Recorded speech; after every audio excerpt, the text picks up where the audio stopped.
They met some crocodiles in fucking Willy Wonka land, or wherever the hell they are. But we have to get through them all to proceed, Juff said. He counted the crocodiles, adding up to 6 of them. He eyed the cliffs to the right from the base to the top. We could possibly climb up to avoid them, but the trick here is to avoid alerting them of our presence. Ness sighed. This is nothing for Lucario, I bet, he said as he smiled up at the blank Lucario. Go beat him up. Both Juff and Chris disapproved of the idea of throwing them the Aura Pokemon who could potentially dismember them all. Lucario stared at his trainer and discouraged himself not to do it. I don't want to do it, Lucario said. It's not a good idea. I mean, if they're blocking your path, sometimes you have to break a few omelets.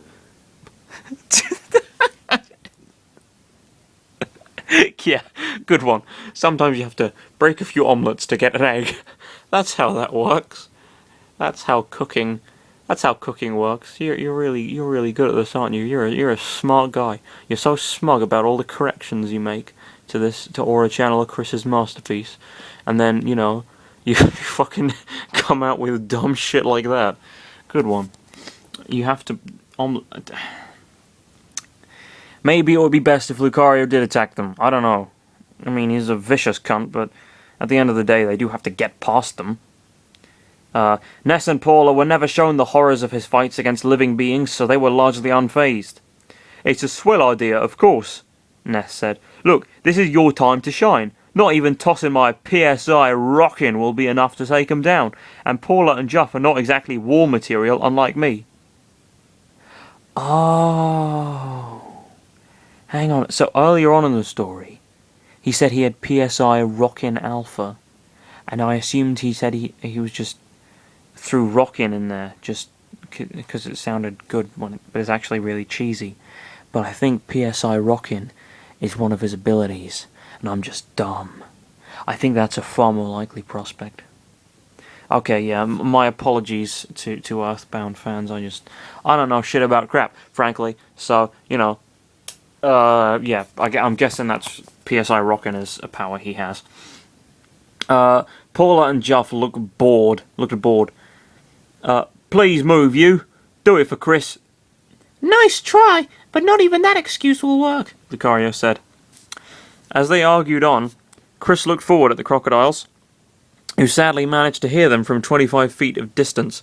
Once they turned their heads to their direction and saw their prey conveniently carrying croissants as spices, their uninterested eyes lighted up, surely lit, and they licked their lips nearly in unison as if they shared one mind among the crew.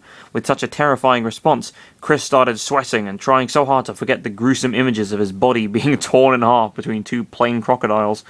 Not seeing humans in the region made the crocodiles crouch down and slither over the grass at a quick pace, evoking a scream from Chris that alerted his group of the impending danger. He's always bloody screaming. They are coming over here, Juff yelled, taking out his brand new Magnum air gun. The crocodiles were fast enough to get upon them. Oh man, that's sexual assault in a lot of places. I don't know if that's the case in Eagle Land.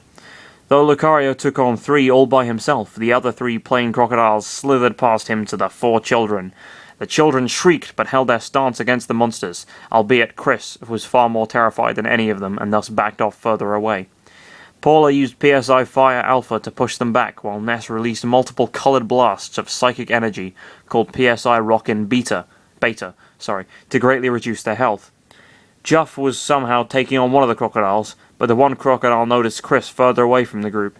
Naturally, with no one to defend the boyish teen, the crocodile dodged an air blast from Juff's gun and quickly slithered to Chris. Is that crocodile going after me? Chris said in shock as the crocodile got closer, with Juff panicking and failing to shoot it down with his weapon. Sweating and gasping, the boy looked at his hands for a brief second and crossed an open palm behind the other at the animal. PK fire! He yelled loudly. His body did react to the command, and a small spark of fire erupted from his hands and burst into flames when it made contact with the crocodile's face. Oh, jeez. The animal got pushed back, shaking its head to blow away the fire. I did that? Chris asked as he stared at his hands. He ignored the plain crocodile, nodding its head in agreement. Wow! Then the plain crocodile decided to lash its thick tail against his frail body.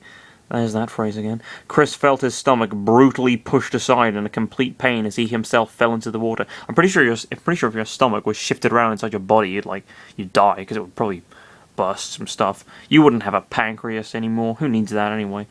Well, I think most people do. Why am I having an argument with myself? This is what this fucking story does to me. I'm having a fucking argument with myself about the practical purposes of the pancreas in the human body. I'm just pathetic. I can't even remember where I was. Okay. He felt his stomach pushed aside in complete pain as he himself fell into the water. Paula saw the blow and gasped. Chris fell in the water, she said, quickly making Lucario look back at the event. Fell into the water, actually. Miraculously, the boyish teen floated up into the surface, looking dazed and weak.